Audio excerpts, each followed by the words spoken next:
بسم اللہ الرحمن الرحیم۔ السلام علیکم دوستو، آج کی ہماری ویڈیو ارطغرل غازی میں دکھائے گئے ایک اہم کردار ارطغ بے کے بارے میں ہے۔ ہم نے تاریخ کے مطالعے سے جانا کہ وہ کون تھے اور تاریخ ان کے بارے میں ہماری کیا رہنمائی کرتی ہے۔ اس سے پہلے آپ سے درخواست ہے کہ تاریخی اور معلوماتی ویڈیوز کے لیے ہمارا چینل ضرور سبسکرائب کریں۔ دوستو، ارطغ بے کو ارطغرل غازی میں ایک طبیب اور ارطغرل کے قریبی ساتھی کے طور پر دکھایا گیا ہے، لیکن تاریخ انہیں ایک بہادر جرنیل کے طور پر بیان کرتی ہے جنہیں سلطان الپ ارسلان نے ملازگرد کی جنگ کے بعد اناطولیہ میں مزید پیش قدمی کے لیے روانہ کیا۔ دوستو، آپ کو شاید یہ جان کر حیرت ہوگی کہ ارطغ بے حقیقی زندگی میں کبھی ارطغرل غازی سے نہیں ملے۔ ان کا دور ارطغرل سے بہت پہلے کا گزرا ہے۔ تو سوال یہ ہے کہ وہ کون تھے اور انہیں اس سیریز میں کیوں شامل کیا گیا ہے۔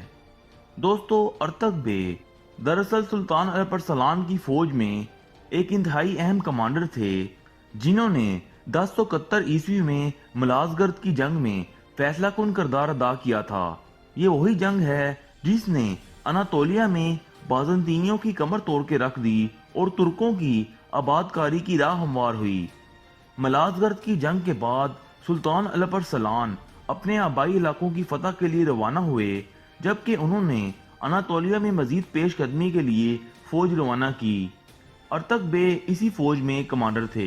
انہوں نے اناطولیہ یعنی موجودہ ترکی کی فتح میں سلجوکیوں کے ایک کمانڈر کی حیثیت سے اہم کردار ادا کیا، اور یہی وجہ ہے کہ وہ ترک قوم کے ہیرو ہیں اور انہیں ارطغرل غازی میں بھی شامل کیا گیا ہے۔ الپ ارسلان کی وفات کے بعد ارطغ بے نے ان کے بیٹے ملک شاہ کی حمایت کی اور 1077 میں سلطان کے خلاف بغاوت کچلنے میں بھی اہم کردار ادا کیا۔ تاریخ بتاتی ہے 1085 میں سلطان ملک شاہ اول کے بھائی تاج الدولہ توشش نے انہیں یروشلم کا گورنر مقرر کیا، جہاں انہوں نے اپنی وفات 1091 تک گورنر کی حیثیت سے خدمات سر انجام دیں۔ ان کی وفات کے تقریباً 11 سال بعد 1102 میں ان کے بیٹوں نے ارطغرل بالکی کی بنیاد اپنے والد کے نام پر رکھی، جو 1027 تک قائم رہی اور بعد ازاں اس پر زنگی حکومت قائم ہو گئی۔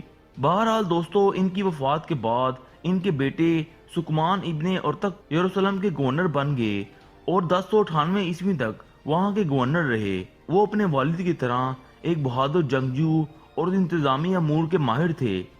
1098 میں مصر کی فاطمی حکومت نے بیت المقدس کا محاصرہ کیا اور سکمان اور ان کے بھائی کو شمال کی طرف ہجرت کرنی پڑی۔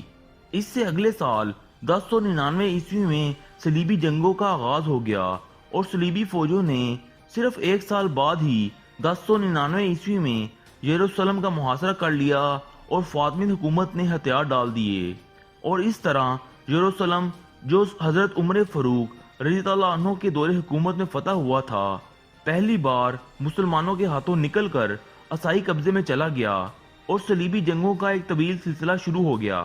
بہرحال دوستو، ارطغ بے کو ارطغرل غازی میں ایک طبیب اور ارطغرل کے قریبی ساتھی کے طور پر دکھایا گیا ہے، جبکہ تاریخ انہیں ایک بہادر جرنیل اور یروشلم کے گورنر کی حیثیت سے جانتی ہے۔